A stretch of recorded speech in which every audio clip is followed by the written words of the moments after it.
কোটা সংস্কার আন্দোলনকে ঘিরে প্রাণহানি ও ধ্বংসযজ্ঞের ঘটনায় ১৪ দেশে দূতাবাস ও হাইকমিশনার পররাষ্ট্রমন্ত্রী হাসান মাহমুদের কাছে চিঠি দিয়েছেন। আর চিঠিতে তারা গভীরভাবে মর্মাহত হওয়ার পাশাপাশি উদ্বেগের কথা জানিয়েছেন। একই সঙ্গে দূতাবাস ও হাইকমিশনগুলো সংশ্লিষ্ট সব পক্ষকে চলমান সংকটে টেকসই সমাধান খুঁজতে এবং নতুন করে প্রাণহানি ঘটনা এড়াতে উৎসাহ দিয়েছেন। গত ২৪ জুলাই পররাষ্ট্রমন্ত্রীর কাছে যৌথভাবে চিঠি পাঠান যুক্তরাষ্ট্র, যুক্তরাজ্য, France, Germany, Italy, Spain, Netherland, Canada, Switzerland, Sweden, Denmark, Norway, Australia ও ইউরোপীয় ইউনিয়ন দূতাবাস।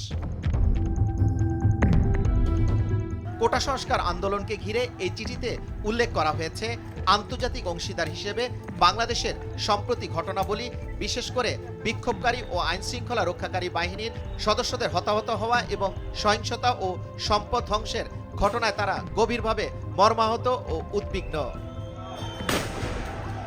চলমান সংকটে একটি টেকসই সমাধান খুঁজতে এবং নতুন করে প্রাণহানির ঘটনা এড়ানোর লক্ষ্যে অব্যাহত প্রয়াসে বাংলাদেশ সরকার ও সংশ্লিষ্ট পক্ষগুলোকে উৎসাহ দিয়ে যাবে। এই লক্ষ্য অর্জনের জন্য ছাত্র আন্দোলনের প্রতিনিধিদের সঙ্গে সরকারের সংলাপকে স্বাগত জানিয়েছেন তারা।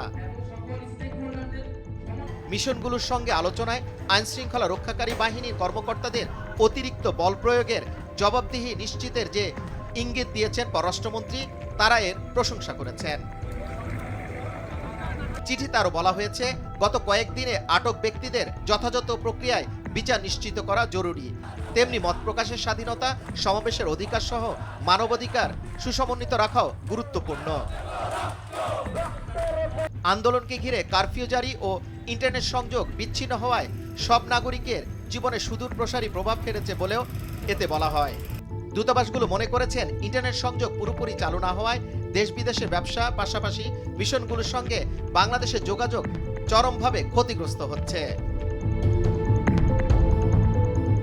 গত ২৮ জুলাই বেগম রোকেয়া বিশ্ববিদ্যালয় ইংরেজি বিভাগের শিক্ষার্থী আবু সাইদ সহ দেশের বিভিন্ন স্থানে নিহত ৩৪ শিক্ষার্থীর পরিবার গণভবনে আসেন।